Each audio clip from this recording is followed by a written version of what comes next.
Rob and I are still talking to Herb, who is the most fascinating person I think we've had on in a long time, besides you, of course, Rob. Thank you, Janet. But 50 years.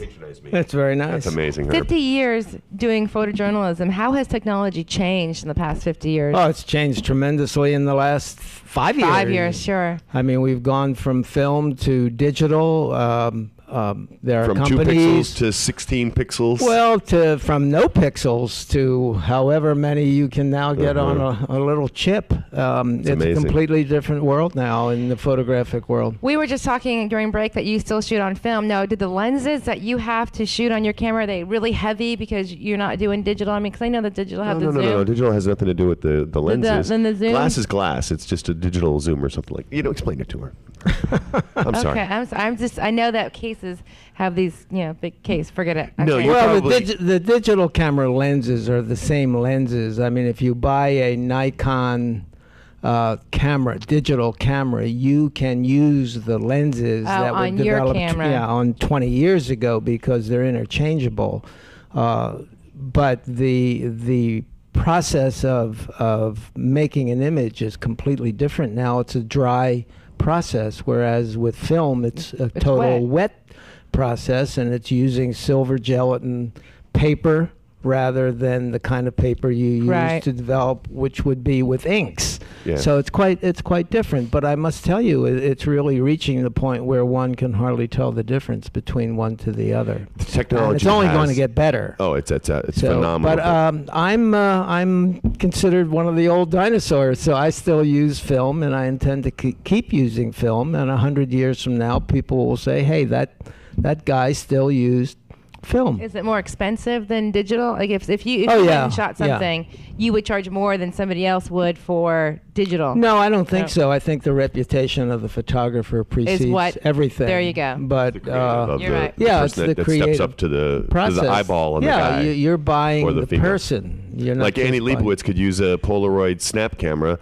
but her photographs are going to cost a lot more than Rob Tiesler's photographs. Yeah, $15,000 a day for Annie Leibovitz.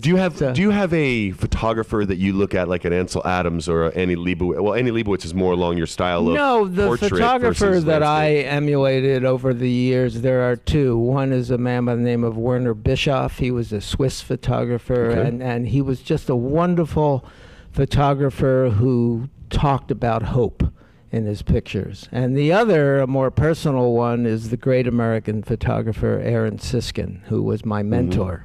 Oh, no kidding. Really? Yeah, I knew Aaron for 30 years. Oh, you got to be kidding me. How fascinating. This is, we could do like a whole show on you, by the way. We should probably actually do write that a book. I should come back. I'm in the process of writing a book. Are you really? I've published a number of books, but there's a new one coming down the channel. I'm doing it with Peter Golenbach, who was here not very long ago. Is it about Mickey Mantle story? So, Mickey Mantle won't be in my book, but, I think that's awesome. Some of the books that you published in the past, what are they about and where can people get them? Well, one was my first book was a co-authored effort on New York City. It's well out of print. It was published in 1960, a long time ago. And then I did a book with Joel Cohen, who is head of the Boston Camerata, on early music. Okay. Having to do with Renaissance and Baroque music. You're a huge jazz person, and you play, don't you? Well, I used to play tenor saxophone very badly, but but you were passionate about it, which is what satisfied your soul, right? I was an editor on a jazz magazine called Metronome. Right, you were. That's right. Many years ago, and so my entree into the jazz world was just wonderful. I mean, I took a weekend bus trip with Louis Armstrong. I knew Miles Davis for 30 years. I knew Dizzy Gillespie for 30 years. Nina Simone was a very close friend of mine. Were they all subjects of some of your photography?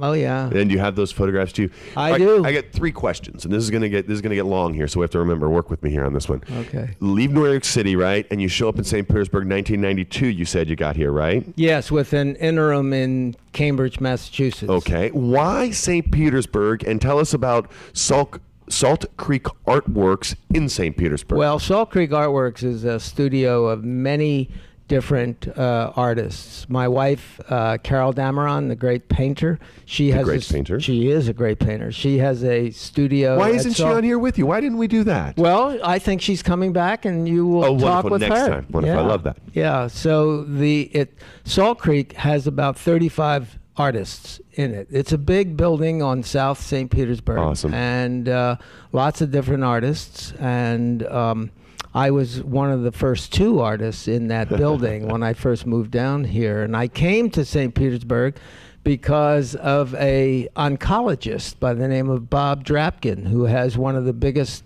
19th century collections of photography in the United States. Is he on Garden by any chance? He lives in Garden and Clearwater? No, he lives on Clearwater Beach and has a medical practice. And he said, I was looking to leave Cambridge because it was time to go. Right. And he said, well, why don't you come to St. Petersburg? And I said, I'm not going to move to Russia. I mean, truly, I had never heard of St. Petersburg, Florida. Me. No, I heard of Tampa because I was photographing for the NFL, as I told you earlier.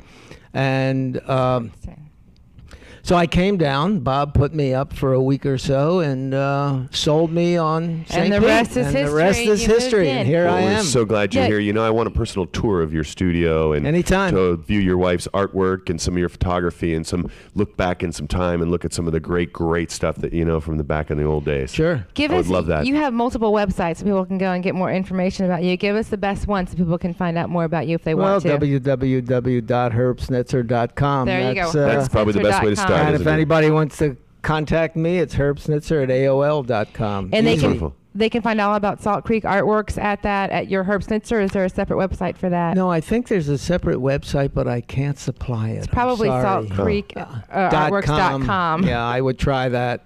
That sounds like a good place to start. Do a Google search on Salt Creek Artworks. You know, we went through about 16 minutes just chatting with you, and it feels like 3 minutes, not even that long. We need to have you back for. I don't even think we got half the story. We didn't even get one. We didn't even scratch the surface of how interesting this. Well, it's 50 years we're talking about now. You know, it's a long time. Herb, thank you very much. We look forward to having you back again, and your wife Carol. We can't wait to have her.